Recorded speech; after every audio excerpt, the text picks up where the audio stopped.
So thank you for coming to this meeting at this very critical time in Sudan's history. An extremely full week in Sudan, in Khartoum, Abyei in the border area, Turalai, also just south of the border area, and Juba in the south. And in Darfur, I visited El Fasher in North Darfur, Al Janina in West Darfur, and Tawila, which is sort of at the western end of North Darfur. I had hoped to visit Kadugli as well, and in fact had asked to go, requested to go through UNMISS leadership, but did not get an answer to that.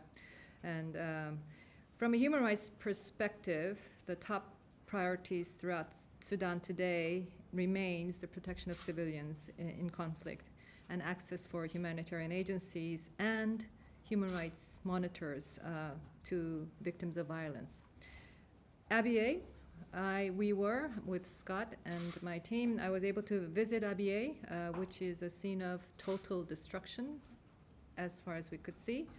We saw looters still removing what little remained of the village and loading them onto trucks under the watch of the Sudanese armed forces and others who appear to be militia.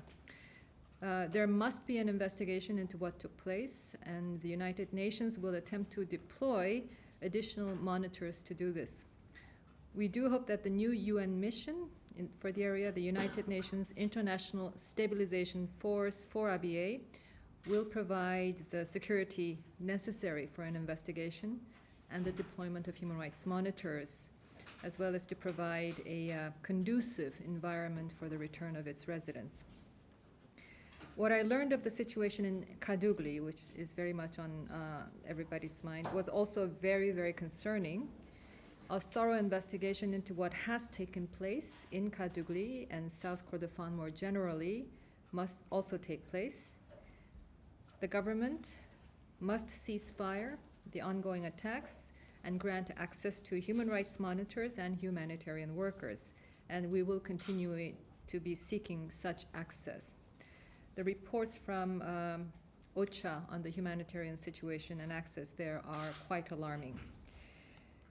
But Kadugli and South Kordofan in general, I had no access to these areas, but I was able to speak to our staff in the UNMISS compound in Kadugli via telephone. Well, first of all, Kadugli is the capital of South Kordofan. And that's where the UNMISS compound is very much kept within the compound, unable to have access to the town itself, where the returnees have gone back. Thousands of them had gathered around the compound when the attack started, and they tell me that they have all returned. But the question is as to did they have, was it safe to return? Was it voluntary? And many questions surrounding the circumstances of that return. Staff remain very much confined to the compound. I hear that they are able now to travel outside somewhat, but not to the extent that they wanted to be able to access the returned villagers, to see what the conditions are, learn from them what they found upon their return. This is all cannot be conducted at this point because of the lack of access. And then there is the situation of national staff who have been taken by the SAF, and therefore those who remain in the compound remain very much concerned for their own safety. So we are very concerned, worried about the well-being of the staff.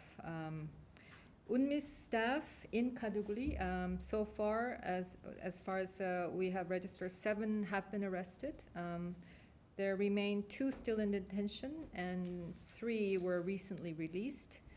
There are currently some 20 staff and 10 independent contractors within the Kadugli compound, 3 of them human rights monitors, I understand. Reports of killings of civilians in South Sudan are also very concerning.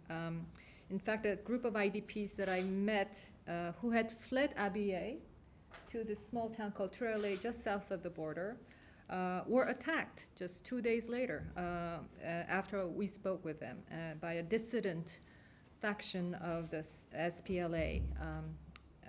dissident faction leader. And these attacks and the intercommunal violence are unfortunately too frequent, too numerous, and that there have, according to our calculations, our account, at least 1,400 civilians killed in South Sudan so far this year alone.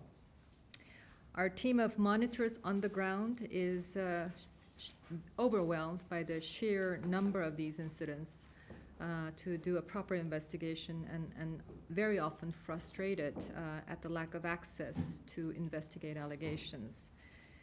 Darfur, the attacks in the South Kordofan and Abyei have to a certain extent overshadowed the continuing grave situation in Darfur. Aerial bombings have continued and have resulted in new displacements, and I was able to see the conditions of the newly displaced.